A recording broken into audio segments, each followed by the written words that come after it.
Why is it the Astros, Curtis, who always figure out that there may be some sign stealing going on when they're here visiting? Well, I think they know the guy that used to work for them as do? manager of the Red Sox. Okay, I was wondering about It'd be kind of like Mangini being with the Jets. I was wondering about that. Best way to catch a criminal is with a criminal. Right. 508 text.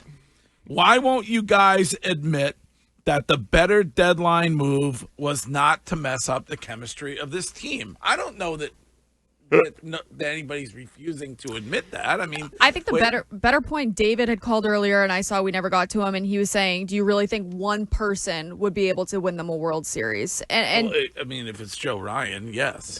Do you think Josh Beckett brought the Red Sox a World Series in 07? Absolutely. I mean, maybe not so much Merrill Kelly or what. I just think that, listen, I think. Do you win the World Series without Kurt Schilling in 04? just saying. Yeah, but I don't fans, think Kurt Schilling and Joe Ryan are on the same. Well, but I'm saying, but the level. point is that one person can't change the team. That's factually inaccurate. No, I think that fans wanted something right on Friday or on Thursday, and they didn't get it, and so they were upset on Friday, and I understand that. If this team continues to win series against teams like the Astros in August, and they don't have the August collapse that they have had the last couple of years, then yes, I will say that Craig Breslow did the right thing by doing not so much. Especially and John in the car, yes, Schilling was indeed traded to the Red Sox by the Arizona Diamondbacks on Thanksgiving in 2003. And go get an internet. Unless, especially if Bello and Giolito can keep up what they're doing, then I think it's like, okay, maybe it looks at the end of the year, it looks better to then trade a guy like Jarren Duran. Maybe you get more for him. More teams are now in the market for him, so maybe you get a better pitcher than Joe Ryan. Because, I don't know much about Joe Ryan. He hasn't pitched much in the postseason, so who the hell knows what he would be anyways, right? Yeah. But if they I think the issue with if you want to sit here this morning and say what Craig Breslow did was intentionally not to screw with the chemistry. That's okay to say that, but that Craig Breslow never told you. Like, he had the opportunity on Friday to tell you that that's what he was doing, and he didn't say that. He did quite the opposite. He said that they were out there trying to make deals, and nobody was willing to take what they were offering. And you said to him that Ken Rosenthal reported that their attempt to acquire Joe Ryan was feeble at best. Yes, and he said, and I quote, "I strongly disagree with that." Right. So if he thought it wasn't going to help, well, then you disagree with Breslow. Yeah, correct. So,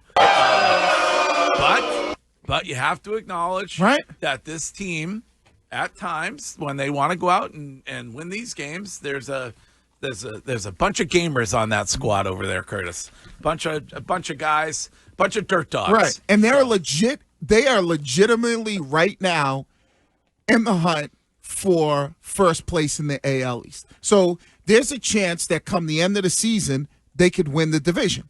And if they do that, I think then people probably, and if they do that, then that means Bello and Giolito probably have continued on the pace that they're on. Yeah. And maybe he's like, well, see, I wasn't going to just give away everything for, during whether it be a rental or maybe I feel like I can get a better package similar to Santos in the offseason. He can't say that, though, because when he was on this show, he said he even had everybody that they said was off limits, on the table. Right. So he was trying to make something happen. Yeah, maybe, I don't know, maybe they wanted more. Maybe Minnesota wanted more, and he wasn't but willing. He thought it was a problem just like we did. He just failed at doing this job and getting the player here. He doesn't think that one player doesn't make a difference. He thinks the opposite. No, I agree with that, but maybe he felt like what we were offering Minnesota, they wanted more than we were willing to give up. They didn't like the package that we were put together for them, and we weren't willing to do that. Maybe it was pot and pot deep down a little bit of a chemistry thing. And last year, the Red Sox were 61-52. This year, they're 62-51. So I know it feels different, but the record at this point is almost identical. One game off. Well, Greg, we have a couple Red Sox cuts to start here. First, let's go in chronological order here. Roman Anthony hit his first career walk-off home run on Friday night. It was beautiful. It was awesome. And we can hear from Roman about the walk-off and about the fans as well. It's amazing. It's fun. I want to do it again already. It's exciting, but, credit to the fans, every night, they're so here. This place is just sold out every night. It makes it so fun to play in, and they're there the entire game, whether it's 12 innings, whatever it is, but it's awesome. I'm sorry, I said home run. It was a walk-off single to hit. center field. Yeah, my fault. I went to walk Bullet on Saturday morning and to fetch myself a coffee, and didn't I see Roman Anthony right there bright and early, 9 a.m. Saturday morning. He was at the Blue Bottle. Oh, great place. I don't go. That's too expensive. Oh, I love it there. Huh? I love it there. No, I'm not paying like $12 for a coffee. Like, It's get not out of here. $12. But seemed to have a very nice young lady with him and enjoying his time in the That's seaport. rude, what you just did right there. What? Well, because who knows what's going Maybe on. it was a friend of his sister's or something. I have Maybe. absolutely no idea. Or maybe they were going to Tate and their friends. Yeah. I have no idea. Early Maybe morning. It's his hitting instructor. Oh, maybe. All right, what's next? A different kind of hitting. Let's go to... Jeez. What? Nothing. Well, the guy's a man about town, as he should be. He's the king of the city. He is. What's next? What did Bullet make of him? Bullet was trying to find a place to poop. Let's be honest. Well, That's aren't really we all? That's all he cares about. Did you pick up after him? I always Okay. do. Yeah. All Except when he has diarrhea. Yeah, Bullet doesn't like anybody watching him, so we have to go like crawl into the like the bushes and stuff. Yeah, it's complicated. Then you definitely don't pick it up. No, I always do. Always do. Are you kidding me? Always. Got a designated area where people don't walk by.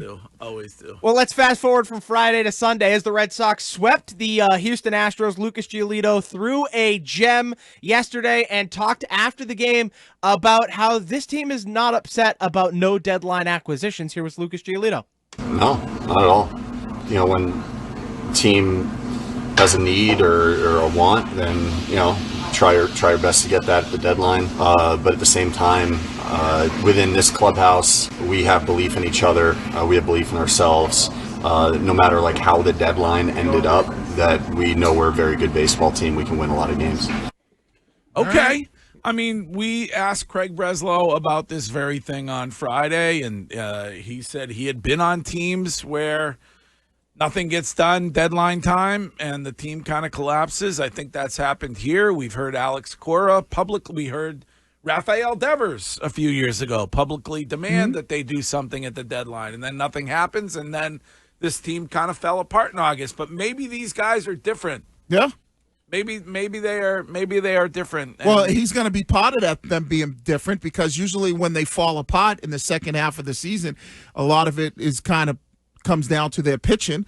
So him and Bello are going to have a lot to do with them not having that second half collapse.